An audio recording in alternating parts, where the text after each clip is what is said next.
December 16th, 1944. The Ardennes forest, Belgium. The snow fell in silence, not the soft silence of Christmas cards, but the hollow, breath-stealing silence that precedes catastrophe. Through dense pine forests, fog clung to frozen earth like a shroud. In the pre-dawn darkness, 300,000 German soldiers waited beneath camouflage nets. Panthers, tigers, their fingers numb on triggers. They had been told this was the final throw of the dice, the last great offensive that would split the Allied armies, recapture Antwerp, force the British into another Dunkirk. When the artillery began, over 1,000 guns firing simultaneously along an 85-mile front, the earth itself split open. American lines shattered, entire regiments surrendered. Bastogne was surrounded. German panzers drove toward the Meuse River, and beyond it, British forces stood dangerously exposed to encirclement and destruction. But somewhere in France, profane American general named George Patton was about to do something no military planner in history believed possible, something that would force Winston Churchill, the man who had stood alone against tyranny, to speak words he never thought he'd say. This is the story of how America saved the British Empire in its darkest winter, and how Churchill finally admitted it. December 16th, 1944. The Ardennes forest, Belgium. The snow fell in silence. Not the soft silence of Christmas cards or childhood memories, but the hollow, breath-stealing silence that precedes catastrophe. Through the dense pine forests of the Ardennes, fog clung to the frozen earth like a shroud, swallowing visibility, muting sound, turning the world into a ghost realm where distances dissolved and directions became meaningless. In the pre-dawn darkness, 300,000 German soldiers waited in the trees. Panthers, tigers, Panzerfausts, gleaming dully beneath camouflage nets. Their breath rose in clouds. Their fingers, numb despite gloves, rested on triggers. They had been told this was the final throw of the dice, the last great offensive, the blow that would split the Allied armies in two, recapture Antwerp, force the British into another Dunkirk, and bring the Americans to the negotiating table before the year ended. They had been told they were invincible again. That December morning, when the artillery began,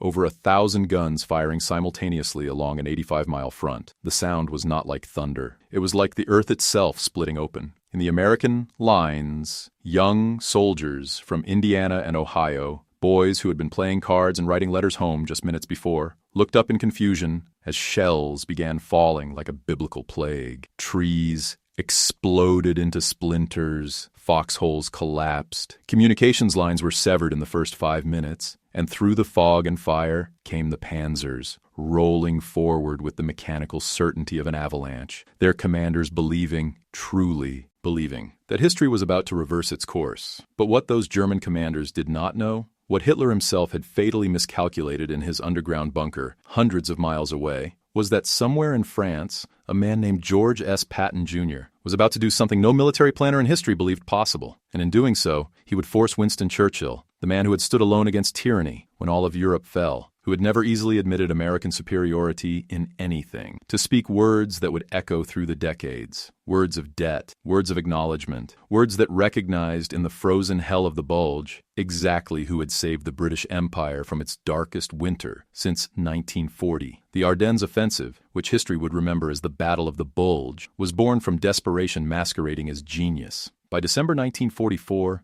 Nazi Germany was dying. Everyone knew it. The Wehrmacht knew it. The German people knew it. Even Hitler, locked in his bunker beneath Berlin, knew it in whatever fractured corner of his mind still processed reality. The Soviets were hammering from the east, having retaken Poland and reached the German border. In the west, Eisenhower's armies had liberated France, crossed the German frontier, and stood poised to drive into the industrial heart of the Ruhr. Germany was being crushed between two massive vices, its cities reduced to rubble by round-the-clock bombing, its armies bleeding divisions they could not replace, its fuel reserves measured in days rather than months. But Hitler, in his madness, saw one last opportunity. He studied his maps with shaking hands and trembling conviction, his eyes tracing the same forests where Germany had achieved stunning victories in 1940 and 1914. The Ardennes, that tangled, hilly region where Belgium, Luxembourg, and France converged. The Allies considered it impassable tank country, precisely the same mistake the French had made 4 years earlier. If Germany could concentrate its armor in secret, strike through the Ardennes, With overwhelming force, drive northwest to Antwerp and sever the Allied supply lines. The entire Allied front would collapse. The British, cut off and surrounded, would evacuate or surrender. The Americans, demoralized and divided, would seek peace. And Germany would gain months, perhaps years, to consolidate, to deploy its wonder weapons, to turn the tide. It was fantasy, but it was fantasy backed by Germany's last reserves of men and materiel. 25 divisions, nearly 400,000 troops when fully assembled, hundreds of tanks including the feared Tiger IIs and Panthers, assault guns, artillery, Volksgrenadiers, People's Infantry, hastily trained but fanatically indoctrinated. They were given new winter uniforms, told they were the vanguard of victory, and ordered to maintain absolute radio silence. The operation was codenamed Wacht am Rhein, Watch on the Rhine, a deliberately defensive-sounding name to mask its offensive purpose. Security was draconian. Officers learned their objectives only days before the attack. Troops moved only at night. Vehicles were camouflaged and hidden beneath the forest canopy where Allied reconnaissance aircraft could not see them. And it worked. Allied intelligence, despite its sophistication, despite ultra-intercepts and aerial photography and prisoner interrogations, detected nothing decisive. When the offensive began on December 16th, it achieved complete tactical surprise. The American units hit by the initial assault were understrength, inexperienced, or exhausted from previous fighting. The 99th and 106th Infantry Divisions, the latter having arrived in Cedar only days earlier, bore the brunt of the attack. Within hours, German panzers had penetrated miles into American positions. Within 2 days, they had created a bulge, hence the battle's nickname, 50 miles wide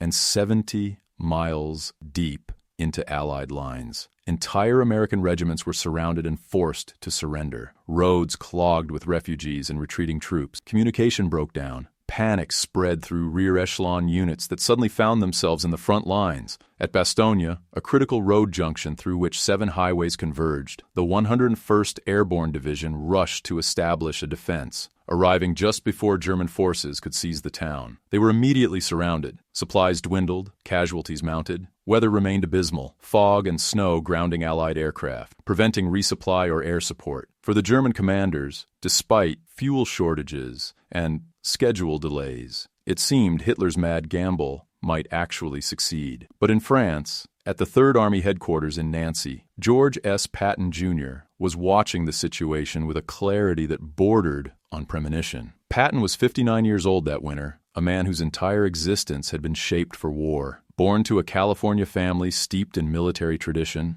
educated at West Point, blooded in Mexico in the First World War, he had spent his life studying warfare with the intensity of a monk studying scripture. He read military history voraciously, Caesar, Napoleon, Frederick the Great. He believed in reincarnation, convinced he had fought in previous lives at battles whose names he knew before learning them. He was profane, theatrical, demanding, brutal in his expectations. He wore ivory-handled pistols and insisted on spit-shined boots and perfect salutes, even in combat zones. His soldiers feared him and loved him in equal measure because he won. He took ground. He drove forward with a relentlessness that made other commanders seem cautious by comparison. And he had an intuitive grasp of battlefield geometry that bordered on supernatural. On December 12th, 4 days before the German offensive began, Patton gathered his staff and told them, quietly but firmly, that he expected a major German attack through the Ardennes within days. His intelligence officers, relying on the same information available to Eisenhower's headquarters, told him there was no evidence supporting that assessment. Patton overruled them. He ordered contingency plans drawn up. He identified 3 possible axes of advance, north, northeast, and northwest, that his Third Army could take on short notice. He alerted division commanders to prepare for a rapid shift of operations. His staff thought he was being paranoid or theatrical. They would later call it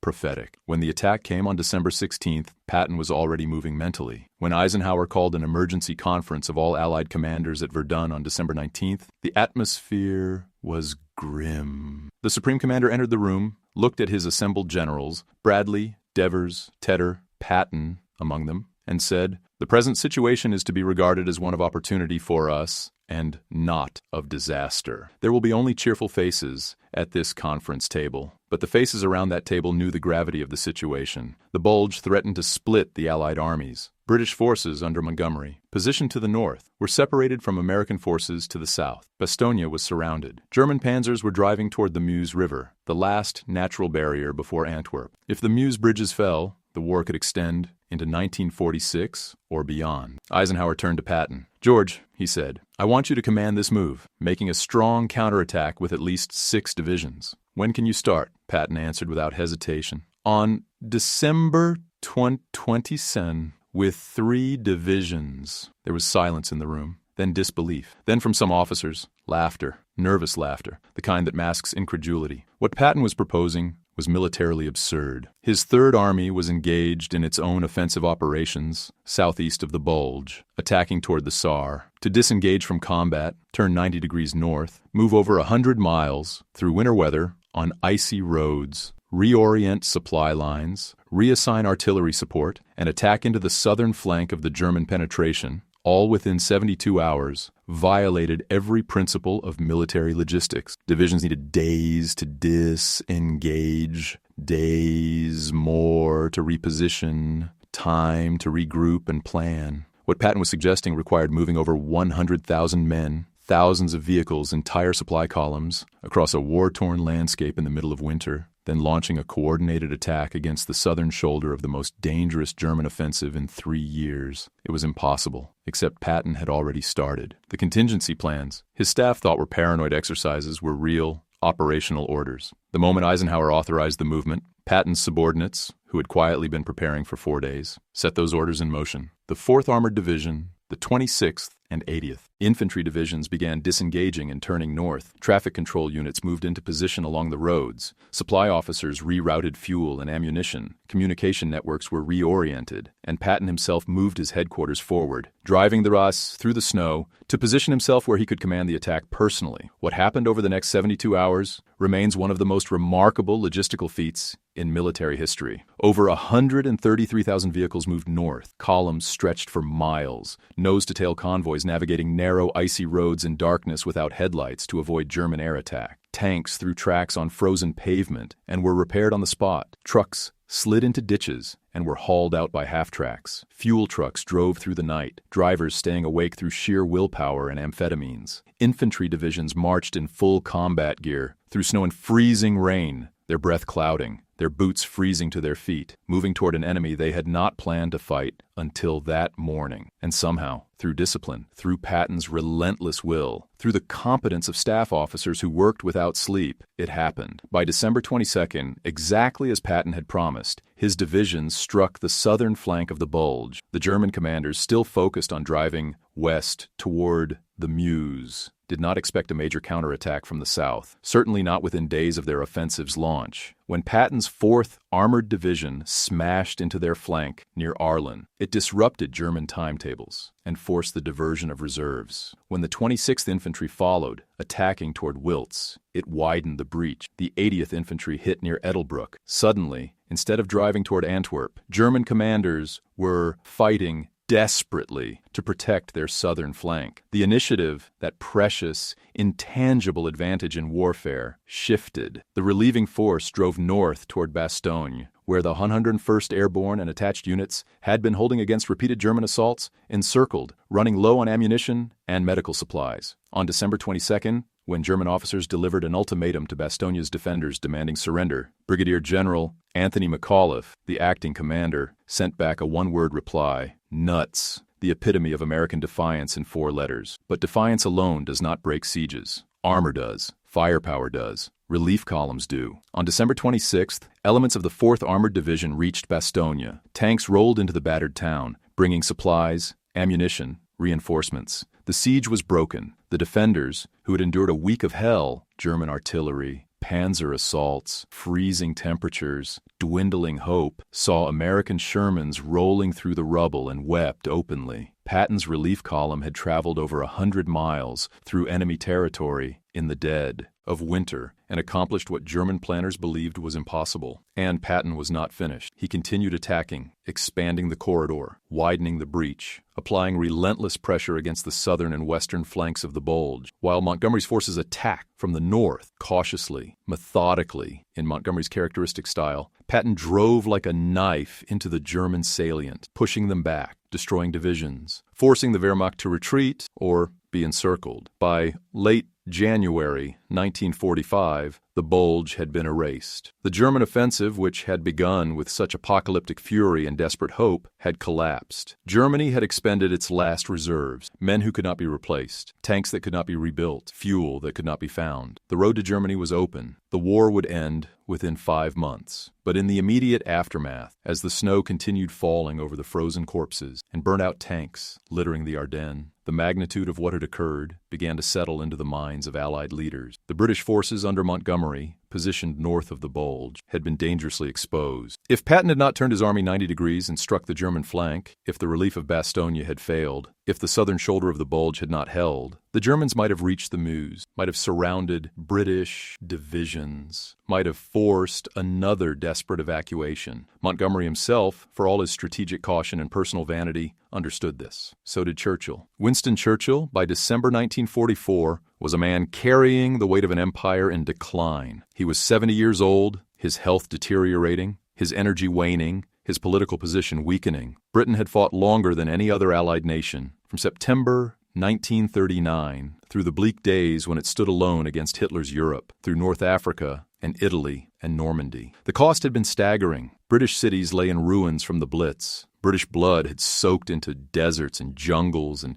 beaches across the globe. British treasury reserves were exhausted, the nation financially dependent on American loans it could barely repay. And now, as victory approached, Churchill saw clearly that Britain was no longer the dominant power even within its own alliance. That role had passed to the United States, a nation whose industrial capacity dwarfed Britain's, whose armies fielded millions, where Britain fielded hundreds of thousands, whose economic future gleamed where Britain's dimmed. Churchill had always maintained a complicated relationship with America. He was half American himself, his mother being Jenny Jerome of New York. He admired American vigor and optimism, but was wary of American naivete and isolationist impulses. He had courted Roosevelt relentlessly, understanding that British survival depended on American support. He had accepted, with great reluctance, that Eisenhower would command the invasion of Europe rather than a British general. He had swallowed his pride repeatedly as American dominance within the alliance became undeniable, but he had never easily conceded American military superiority. Not when British forces had fought longer, not when British generals could claim equal strategic insight, not when British traditions stretched back centuries. The Battle of the Bulge, however, had been an undeniably American show. British forces participated in containing the northern shoulder, and Montgomery took operational control of American units north of the Bulge at Eisenhower's direction, a decision that caused immense friction, and which Montgomery handled with characteristic tactlessness. But the decisive blow, the dramatic relief of Bastogne, the rapid reorientation of an entire army in the middle of winter, that had been Patton. That had been the American Third Army. That had been a feat of arms, which no amount of spin or propaganda could obscure. And Churchill, who valued courage and competence above almost all other virtues, recognized it. On January 18th, 1945, 1 month after the German offensive began, Churchill addressed the House of Commons. The speech was ostensibly about the broader state of the war, but Churchill devoted significant attention to the Battle of the Bulge. He spoke of the ferocity of the German attack, the bravery of American soldiers who bore the brunt of the assault, the strategic significance of the Allied victory, and then, in language carefully chosen, weighted with meaning, he said words that acknowledged the new reality of the Anglo-American alliance. He praised the American troops who had fought in the Ardennes. He spoke of their courage, their resilience under devastating surprise attack, their ultimate triumph. He acknowledged that the British forces under Montgomery had played a supporting role. But more than that, and this was what resonated through the political and military establishments on both sides of the Atlantic, he effectively conceded that the United States had saved British forces from potential disaster. He did not say it in those crude terms. Churchill was far too skilled an orator for bluntness, when subtlety served better, but the implication was clear. If the American response had been slower, if Patton had not moved with such astonishing speed, If the southern flank had collapsed, British divisions could have been encircled and destroyed. The specter of Dunkirk, which haunted British strategic thinking, had loomed again over the snowy forests of Belgium, and it had been American arms, American logistics, American audacity that had prevented that nightmare. Churchill went further. In private communications and later public statements, he spoke of Patton with a respect bordering on awe, remarkable from a man not given to easy praise of Americans, and particularly not of American generals, whom he often found lacking in the operational finesse of their British counterparts. Patton, Churchill recognized, was different. Patton combined aggressive instinct with logistical mastery, theatrical personality with professional competence. He was the kind of fighting general that Britain itself had produced rarely, a Montgomery with audacity, a Slim with flair, a Wellington who swore like a cavalryman. Churchill appreciated that. More importantly, he appreciated what it meant for the alliance and for history. The admission, however veiled in diplomatic language, carried profound significance. Britain had entered the war as the world's preeminent empire, ruling a quarter of the globe, commanding the seas, standing as the guarantor of European balance. It would emerge from the war victorious, but exhausted, financially ruined, its empire beginning the long process of dissolution, its global influence eclipsed by the two emerging superpowers, America and the Soviet Union. The Battle of the Bulge and Churchill's acknowledgement of American decisiveness in that battle marked a symbolic passing of the torch. Britain would remain America's closest ally, its partnership with the United States forming the foundation of post-war Western security. But it would be the junior partner, the subordinate member of the relationship. And Churchill, who had led Britain through its finest hour, had to acknowledge that new reality in real time, while the war still raged. For the Americans, Churchill's words carried different weight. The United States had entered the war late, attacked rather than attacking, mobilizing only after Pearl Harbor forced its hand. American soldiers had been dismissed by some European observers as inexperienced, overpaid, oversexed, and overhere, a sarcastic British quip that masked deeper anxieties about American dominance. The early American performance in North Africa had been shaky, with defeats at Kasserine Pass, revealing green troops and uncertain leadership. But by 1944, the American military had matured into a formidable force, tactically competent, logistically unmatched, led by commanders who had learned their trade in the hardest school. Patton, Bradley, Eisenhower,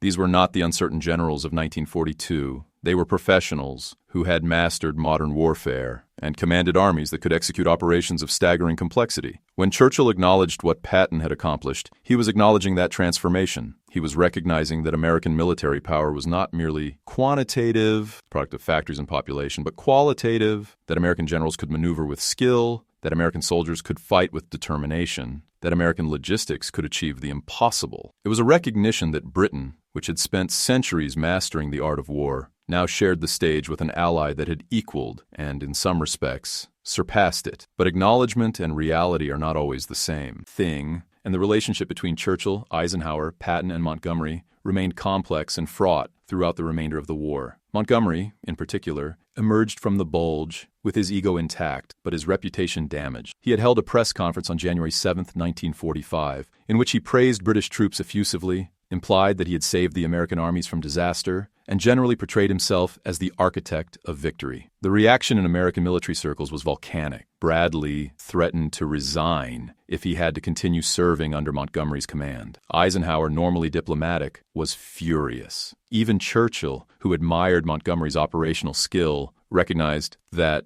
the field marshal had blundered politically. Montgomery's tactlessness had inflamed American resentments and threatened the unity of the alliance at a critical moment. Patton, for his part, was less concerned with credit than with continuing to fight. He disliked Montgomery intensely, considering him overly cautious and self-promoting. But Patton's focus remained forward, on driving into Germany, crossing the Rhine, pushing toward Czechoslovakia and Austria, ending the war. His relief of Bastogne became legendary within the American military, cementing his reputation as the most aggressive and effective American field commander of the war. Soldiers who served under him told stories of his relentless drive, his profane speeches, his insistence on speed and violence of action. He was not a general who husbanded resources or waited for perfect conditions. He attacked, always attacked. And in the winter of 1944, When the Allied cause hung in the balance, that aggression had saved not just American divisions, but the entire Allied strategic position in the West. The symbolic object that represented Patton's achievement, the recurring image that appeared in after-action reports and soldier memoirs and historical accounts, was the tank. Not any specific tank, but the Sherman, the M4 medium tank that formed the backbone of American armored divisions. The Sherman was not the best tank of the war by technical measures. German Panthers and Tigers had thicker armor and more powerful guns. Soviet T-34s were more mechanically reliable in extreme conditions. But the Sherman embodied American industrial might and logistical philosophy. America built nearly 50,000 of them, more than all German tank production combined. They were reliable, easy to maintain, simple to operate, and available in overwhelming numbers. When they broke down, replacement parts arrived within days. When they were destroyed, new tanks rolled off assembly lines to replace them. German tankers might win individual engagements, but Sauen say they faced l'un ennemi, whose losses were always replaced, whose supply lines never broke, whose armored divisions never lacked for fuel or ammunition. When Patton's 4th Armored Division reached Bastogne, the column that broke the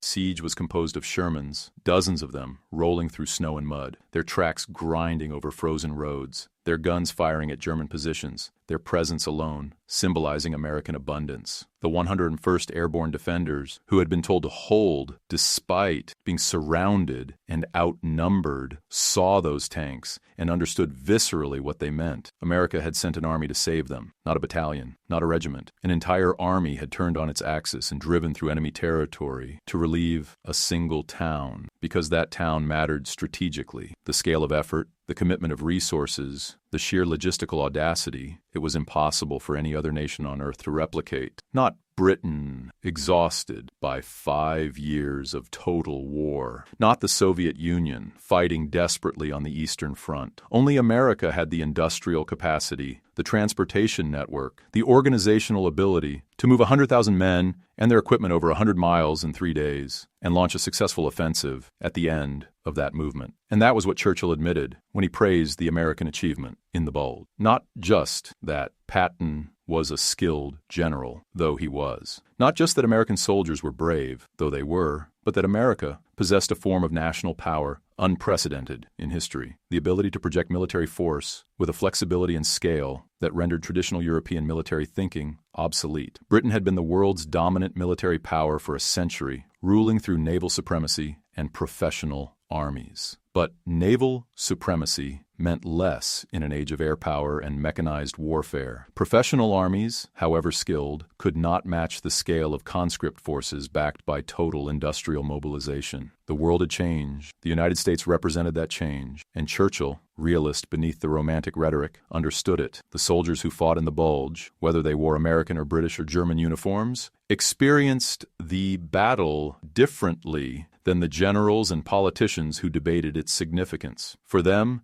the Ardennes in December 1944 was hell frozen over. The cold was relentless, dropping below 0 Fahrenheit, freezing weapons, turning foxholes into graves, causing frostbite that required amputations. Men urinated on their rifle bolts to thaw them enough to function. They slept in shifts, huddled together for warmth, waking every hour to move frozen limbs and prevent hypothermia. Food froze solid. Water froze in canteens. Morphine syrettes froze and had to be thawed in medics' mouths before use on wounded men who screamed in agony. The Germans, despite their initial success, suffered worse. Their supply lines stretched thin immediately. Fuel shortages, which German planners had gambled could be solved by capturing American fuel depots, never materialized because American defenders destroyed supplies before retreating. German soldiers advancing through snow without adequate winter gear. The Wehrmacht's logistics had collapsed to the point that many units lacked proper cold weather clothing, froze by the hundreds. They were told they were winning, but they saw their comrades dying from cold and starvation as much as from enemy fire. They captured American supply dumps and were stunned by what they found. Food, real food, chocolate, cigarettes, canned meat, coffee, luxuries the German army had not seen in years. Medical supplies in abundance, fuel in quantities German divisions dreamed about. The Americans lived like kings, even in combat. It was demoralizing proof that Germany was fighting an enemy whose resources were inexhaustible. One German soldier, captured after the battle and interrogated by American intelligence officers, described the psychological impact of seeing American supply operations. He had been told that America was on the verge of collapse, exhausted by war, demoralized by casualties. But when his unit overran an American supply depot, he saw warehouses full of equipment, trucks lined up by the hundreds, artillery ammunition stacked higher than buildings. "We knew then we could not win," he said. "You had everything. We had nothing. It was only a matter of time." That realization, that the war was not a contest of ideologies or tactical skill, but of industrial capacity, spread through German ranks like a virus. Men who had been willing to die for victory became men hoping merely to survive until surrender. For the American soldiers who endured the Bulge and then counterattacked under Patton's command, the experience forged a particular pride. They had been hit by the strongest blow Germany could deliver, had bent but not broken, had rallied and struck back. They had endured conditions as brutal as any in the European theater and had prevailed. The relief of Bastogne became a story told and retold, embellished and mythologized, but always rooted in the fundamental truth. American soldiers had marched through hell to save their surrounded comrades, and they had succeeded. That narrative of American determination, of logistics and firepower, applied with overwhelming effect, of ordinary soldiers performing extraordinary feats, became central to American military identity.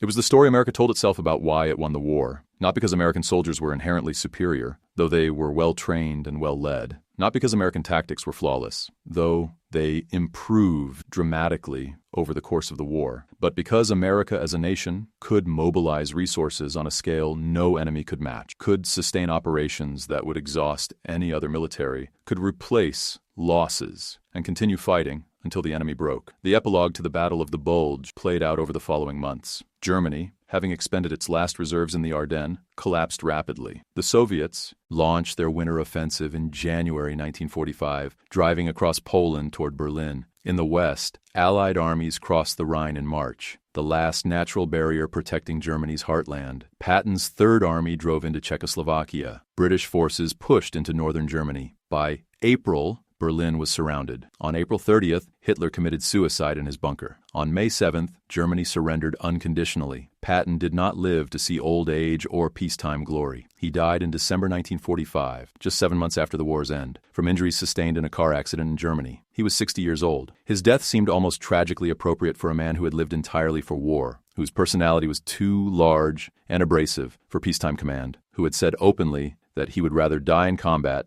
than fade away in retirement. His legacy, however, endured. He became the archetype of the aggressive American commander, the general who attacked relentlessly, who inspired through personal magnetism and profane leadership, who achieved results that more cautious commanders thought impossible. The relief of Bastogne remained his signature achievement, the operation that best exemplified his strengths. Churchill lived another 20 years, serving again as Prime Minister from 1951 to 1955, writing his monumental histories of the war, receiving a Nobel Prize in Literature, witnessing the Cold War's beginning and the final dissolution of the British Empire he had fought to preserve. In his war memoirs, he wrote extensively about the Battle of the Bulge, praising the American response, acknowledging the strategic significance of Patton's maneuver. He never retracted or softened his recognition of what America had accomplished. If anything, with the distance of years and the perspective of history, he became more explicit in his admiration. The special relationship between Britain and America, which Churchill had worked to forge and maintain,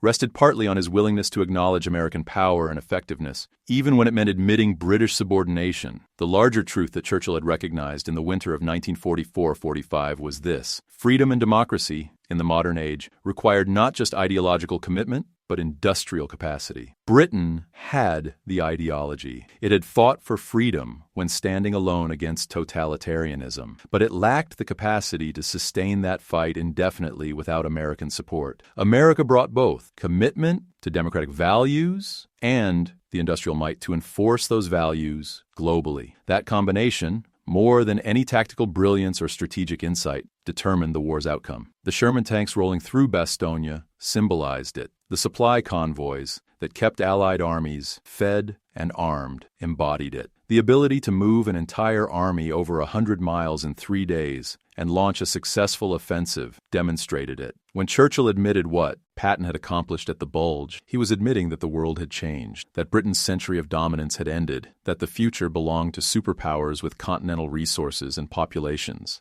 not island nations with global empires. It was a painful admission for a man who embodied British imperial pride, but it was also a realistic one. Churchill had always been a romantic, but he had also always been a realist. He understood that partnership with America, however unequal, offered Britain the best path forward in a world where British power alone was insufficient. And so, in the frozen forests of the Ardennes, where snow covered the dead and ice coated the burned-out tanks, a symbolic transfer occurred. Not officially, not ceremonially, but unmistakably. The torch of Western military leadership passed from British hands to American ones. Patton's relief of Bastogne, more than any diplomatic agreement or economic arrangement, marked the moment when America assumed the burden of defending the free world, a burden it would carry for the next 75 years and counting. Churchill, watching from London as the reports came in, understood this. His admission was not a concession of defeat, but a recognition of reality. Britain had fought magnificently, but America had finished the fight, and in the calculus of history, that made all the difference. The snow continued falling that winter, covering the scars, muting the evidence of what had occurred, but the memory remained, of American soldiers marching through frozen hell to save their comrades, of tanks rolling into a besieged town, of a general who promised the impossible and delivered, of a statesman who acknowledged that the world had turned and that his nation's greatest days lay in the past while its greatest allies' days stretched into a future he would not live to see. The Battle of the Bulge was many things: a military operation, a strategic turning point, a human tragedy. But above all, it was the moment when America came of age as the guardian of the West, and when Britain, through Churchill's words, welcomed it to that role. The war would end, new wars would begin, empires would fall, and nations would rise. But in the cold December of 1944, in the forests of Belgium, the future revealed itself, and Churchill, ever the historian, ever the realist beneath the romantic flourish, was wise enough to acknowledge it.